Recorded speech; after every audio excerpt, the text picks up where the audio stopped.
Vamos embora com informações aqui no Raiz Tricolor. Eu sou Gabriel Amaral, sou jornalista e sou tricolor e a gente fala aqui nesse vídeo sobre a chegada do Alisson. Alisson chegou no Rio de Janeiro, deu entrevista, falou com a reportagem e a gente vai relembrar inclusive uma coletiva do Zubeldia elogiando muito o Alisson. E a forma como o Alisson fala do Zubeldia também é muito interessante.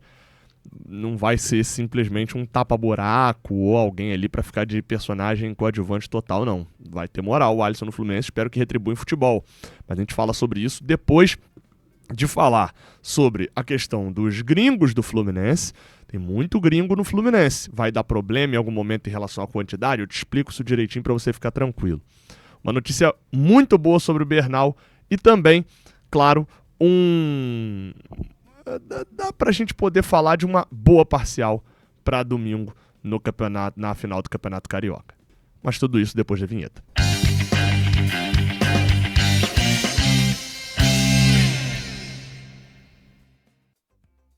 Seja bem-vindo, você guerreiro, esse tempo todo. E já fiz a abertura, né?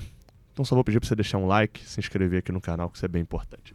Vamos lá. Uma boa notícia sobre Facundo Bernal. Informa o Rodrigo Dias, lá do canal Ligados no Flu, que o Facundo Bernal já iniciou o processo de transição e a recuperação do volante está acontecendo mais rápido do que o esperado.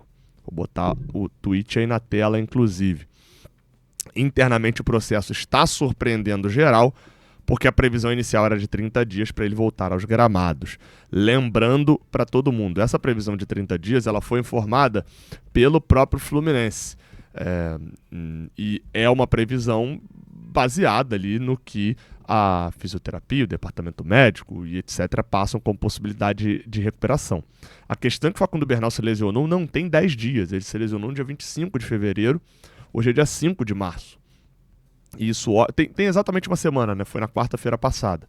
E se ele já está iniciando um processo da transição para o gramado, e a escala padrão é lesão, tratamento da lesão, aí lê cirurgia, fisioterapia, etc. Transição ao gramado, que é o quê? O cara não está mais no departamento médico e está ali correndo no campo, já para poder ver se está tudo bem com ele. Depois disso, ele está entregue ao time para poder fazer ali o ritmo de jogo, né? Tocar passes e etc. Saber como é que está lidando. Tem um treinamento com bola e ritmo de jogo. Então a sequência é essa. Ele já está na recuperação. Ele já está fora do departamento médico e já está na transição para o gramado. Faz academia nesse período também, para poder saber que não tem mais lesão nenhuma. Isso é uma notícia muito boa, porque pro domingo, eu devo gravar um vídeo nessa sexta, no sábado, falando sobre a possível escalação para domingo. Provavelmente a gente vai ter muitas dificuldades, talvez não para escalar o time, mas talvez para a composição do time, pensando num jogo de 90 minutos com 5 substituições disponíveis. E o Facundo Bernal seria muito crucial. Porém, né, o Ligados no Flu não fala isso, e eu vou endossar aqui esse ponto, acho que a chance de jogar domingo é zero, tá? A chance do Bernal voltar para domingo é zero, mas na quinta-feira que vem já tem jogo com o Remo, no outro final de semana já tem jogo contra o Atlético, no outro já tem jogo com o Vasco, na outra já tem jogo contra o Atlético, aí Atlético Mineiro e Paranaense, então é uma sequência de jogos que mesmo com a chegada do Alisson, o Bernal era bem importante e vinha fazendo um bom ano até agora, depois até essa lesão ali no joelho. Vamos torcer para dar tudo certo, né? O Bernal voltar o mais rápido possível, mas a notícia é positiva. Vamos lá. A gente fala sobre a questão de público. Informa o Edgar Maciel de Sala, do GE. Globo, às 2h13 da tarde, é importante registrar o horário, né? Que a final do Campeonato Carioca já tem cerca de 28 mil ingressos vendidos para o Fla-Flu no próximo domingo. E pelo menos 20 mil foram adquiridos por tricolores, já que o setor sul está esgotado. Chama a atenção porque, mais uma vez, teremos um Fla-Flu nas arquibancadas com maioria tricolor. Isso aconteceu no jogo de ida do ano passado, no dia 13 de março. E chamou a atenção de muita gente, depois eu vou trazer esses números. Mas tem um detalhe aí também, né? Muita gente está relatando sobre o fato de os setores... esse daqui, por exemplo, é a parte do Fluminense. Esse Fla-Flu está um pouco diferente, porque o fato de ser final em jogo único faz com que metade do estádio está sendo vendido para o Fluminense, metade para o Flamengo, sendo que os setores do meio, leste e oeste, não tem separação. Eles estão juntos. Vão ficar setor misto, você pode chegar e ir para um lado, chegar e ir para o outro, chegar junto. Um tricolor comprou ingresso por um lado, um flamenguista comprou ingresso pelo outro e podem se encontrar lá dentro de boa, nos setores leste e oeste, né? E aí chama atenção, porque do Fluminense está assim, só tem venda para o setor leste superior, e do Flamengo está assim. Ainda tem todos os ingressos. Ainda tem para norte, para oeste, para leste, etc. Esse não é, mais uma vez falando, um confronto de ida e volta. No ano passado, ocorreu isso. No jogo de ida, o mando era do Fluminense e, segundo o que foi divulgado na súmula, ali, né, no borderô do estádio, o Fluminense foi ampla maioria na final, no primeiro jogo da final. 15.400 torcedores no setor sul, 9.500 torcedores no setor norte. Tinha a maioria de flamenguistas nos setores mistos, mas o setor separado, que é o que dá para você quantificar de verdade, tinha uma maioria de tricolores. O resultado de campo a gente prefere esquecer, a verdade é essa. Mas tem um detalhe sobre essa atual. No caso do Fluminense, já abriu venda para os sócios, bem como o Flamengo. Só está para os sócios, não está para o público geral ainda, para aqueles que não são sócios. Isso acontece na sexta-feira. Porém, atualmente, o cenário mostra o seguinte. O sócio do Fluminense que mais tem aderência de compra de ingressos já abriu para esses. O do Flamengo, a divisão deles são 6 categorias e já está no final da terceira categoria. Não é esperado uma grande presença de flamenguistas, tá? É real a possibilidade da final não esgotar por conta de flamenguistas. Porém, considerando os valores para o público geral, os sócios do Flamengo pagam muito caro, mas os valores para o público geral, o setor norte do Flamengo e do Fluminense para o público geral tem o mesmo preço. Setores atrás do gol, 120 o do Fluminense e do Flamengo, 120 também lá na norte. Então, quando chegar ao público geral, R$120, R$60 a meia, não é um preço agressivo para um final de jogo único. É muito dinheiro, eu entendo isso, mas entendendo que é uma final e etc., eu não acho que o preço seja tão absurdo. Só que o preço do sócio do Flamengo é bem caro, o preço do sócio do Fluminense é mais barato, e nem é tão barato assim, R$160 por mês não é tão barato, mas os descontos para comprar como sócio valem mais a pena aqui. O fato é, durante muito tempo, a gente sabia que a torcida do Flamengo era avassaladora em clássicos. Abria a venda, esgotava, e do nosso lado, a gente às vezes esgotava rápido, às vezes não esgotava. Essa chave virou, tá? Essa chave virou. Mas a fase tá ruim. Pô, gente, desculpa, o cenário é bem claro do lado de lá. A torcida do Flamengo não vai pra jogo mais, do jeito que ia antes. Só pra poder deixar claro. Provavelmente vai esgotar ingresso quando chegar no público geral, que é um público que às vezes não tem oportunidade em jogos do lado de lá, porque os sócios esgotam, mas, enfim. Bem possível que tenhamos maioria tricolores. E aí, só para poder valer, tá? Esgotou o setor sul. Gabriel, então são 21 mil ingressos. Tem uma questão aí, tem gratuidade, tem liberação, tem ingresso a patrocinador. Então, normalmente, quando vende ingresso ali, de ingressos vendidos, vai para 18 mil, por aí, porque você tem aí as travas. Mas o setor leste e o setor oeste inferior dão ali pelo menos mais uns 3, 4 mil pessoas, a metade deles, né, para setores do Fluminense. Vamos lá, cara. A gente fala rapidamente aqui sobre gringos do Fluminense. Afinal de contas, tem muitos gringos hoje no Fluminense e muita gente pode ficar na dúvida por conta da regra que a CBF tem de, nas suas competições, só poder relacionar 9 jogadores gringos, né? Você pode colocar em campo quantos você quiser, mas relacionados ali só podem ter 9. Não tem limite para estar em campo, né? O limite é os 9, são os 9 relacionados. E o Fluminense hoje, nessa arte aqui do Jornada, o Fluminense hoje tem 11 gringos no seu elenco. Na verdade, considerando na prática, são 12, porque o Davi Terãs também está como jogador do Fluminense, jogador profissional. Ele só claramente não vai ser utilizado, mas são 12. E desses 11 gringos, se a gente faz uma análise bem rasa, a gente vai ver que Serna, ninguém aqui, todo mundo aqui, se tiver um jogo que o Serna não for relacionado, vai achar maluquice. Todo mundo aqui, o Santi Moreno nem tanto, mas todo mundo aqui vai achar maluquice se o Midiano também não for relacionado. Então já temos 2. Bernal e Canóbio, eu não preciso nem falar nada, já são 4.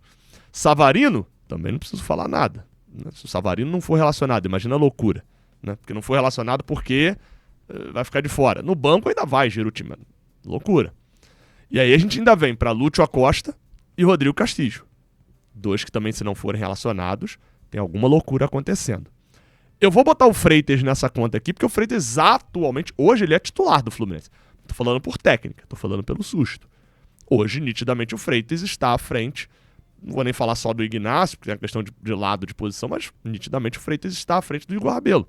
Mesmo com a chegada do Midian, o Freitas deve continuar sendo relacionado estando no banco. E aí a gente está falando ainda de ter Germancano, Soteldo e Santi Moreno. Um ídolo, que vai ser muito difícil que a gente veja um ídolo sendo encostado no Fluminense.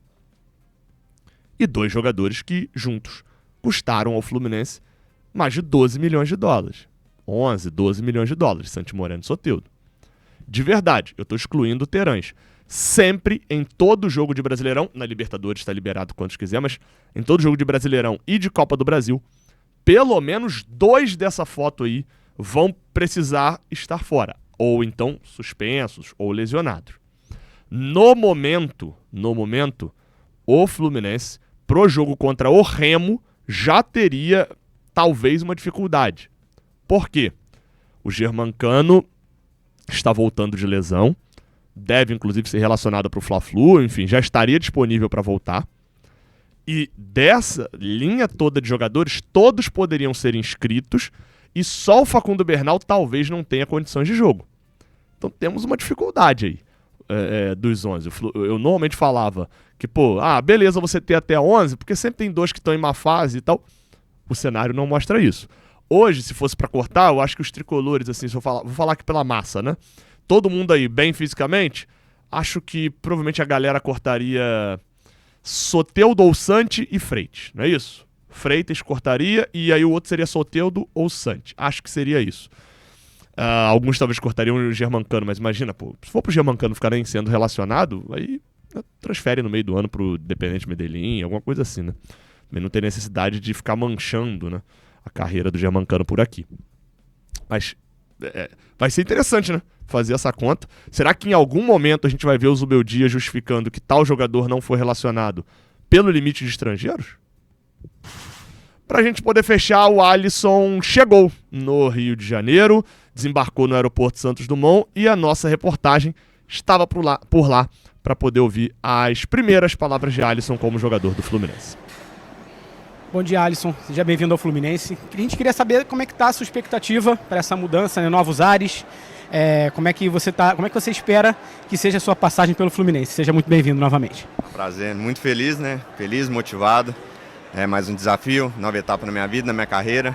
Espero que eu possa ser feliz, assim como eu fui, né, nos clubes que eu passei. Espero que dê tudo certo também aí, que possa concretizar hoje para que eu possa, em breve, poder vestir a camisa do Fluminense. Para você, como vai ser voltar a trabalhar com o Zubeldia? Olha, é um cara que eu tenho um carinho muito especial. É um cara que, para mim, né, foi de grande ajuda no tempo que ele teve no São Paulo. Sempre conversava com ele, mantive contato mesmo depois da saída dele. Tenho certeza que vai ser um cara que vai me ajudar a voltar a sorrir, a voltar a fazer o que eu mais gosto, que é jogar futebol, e trabalhar com ele para mim é um privilégio novamente. Alisson, já está fisicamente pronto para jogar, para retornar a atuar? Eu sempre, né, fiquei treinando, né, independente da situação que ocorreu lá no São Paulo.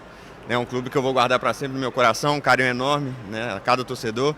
Né, e como eu disse, estava treinando esse tempo todo, então deixo na mão, né, do Zubeldia, que me conhece muito bem, e como eu disse, fazer de tudo para estar pronto o mais alto possível para poder vestir a camisa do Fluminense.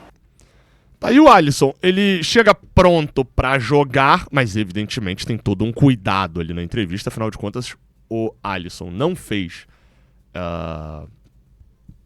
exames médicos, a documentação não chegou, né, alguma coisa. Pode dar pra ver, seja inclusive um Atlético Paranaense, um atleta, o Tiara, alguma coisa assim, que tava vindo acho que do Estudiantes, não passou nos exames médicos e voltou pra lá. Então o Alisson tem todo o cuidado ali de falar, não, Vamos ver, para ficar tudo pronto, etc. Mas chega falando que tá bem fisicamente, está pronto para jogar. O que chama a atenção é a relação dele com o Zubeldia, né? Ele fala que continuou conversando. O Zubeldia, numa das primeiras coletivas que ele deu pelo São Paulo, quando venceu a equipe do Grêmio, logo assim que chegou, ele foi perguntado sobre o Alisson. Porque o Alisson havia saído naquele jogo, havia sido substituído com 10 minutos do segundo tempo e foi uma lesão séria, que em 2024 o Alisson ficou sem jogar de julho até o mês de novembro. E aí o Zubeldia fala isso daqui sobre Alisson. Espera aí que eu dei play no Alisson. Sí, yo creo que Alisson estaba siendo una pieza fundamental para la idea de juego. Primero es un jugador de experiencia que tanto en la fase con balón y sin balón estaba siendo muy importante porque nos organizaba. De hecho, el protagonismo que fue agarrando con el correr de los partidos bajo una idea que nosotros teníamos es muy notorio. Só porque ficou difícil de traduzir depois, né, para alguns aí, ele tá falando sobre o Alisson. É um jogador que com e sem bola é muito bom e com a sequência dos jogos acabou saindo uma ideia que a gente... Aí vou continuar falando. Lo que hizo en el primer tiempo fue cátedra. O que o Alisson fez no primeiro tempo foi espetacular, ou foi de manual, talvez seria uma boa tradução. De lo que es jugar bien. Um manual do que é jogar bem. Habría que pasárselo a los volantes, a los meninos y decirle, bueno, así tiene que jugar un volante. Tem que passar para os meninos da base e falar para eles, assim se joga um volante. É o primeiro tempo do Alisson nesse jogo contra o Grêmio. Como juega Alisson. Y por supuesto que, como suele acontecer en el fútbol, no tenés dos jugadores iguales. E aí ele começa a falar do São Paulo, ele tá falando que não tinha dois jogadores iguais, porque substituiu e etc. O Zubeldia gosta muito do Alisson. Acho que, pensando na ótica do Zubeldia, a troca do Lima pelo Alisson é bem positiva para ele. Vamos ver como é que vai ser. Alisson era um atacante que virou volante, então tem chegada, tem participação ofensiva, mas tem dinamismo também por dentro, que pode ser algo interessante. Dizem que bate muito, né? Durante um tempo o apelido dele foi MM Alisson. Eu acho esse apelido sensacional. Mas talvez seja um pouco dessa construção de um atacante que precisa marcar muito mais, marcar no combate, né? E não só acompanhando. Isso vai passando um tempo, o cara às vezes não tem essa estrutura de marcação da base. Mas me chamou bastante a atenção. Pelo visto vai ter moral o Alisson no Fluminense. Vamos aguardar. Enquanto isso, você se inscreve, você deixa o like. Tamo junto, até a próxima. Valeu.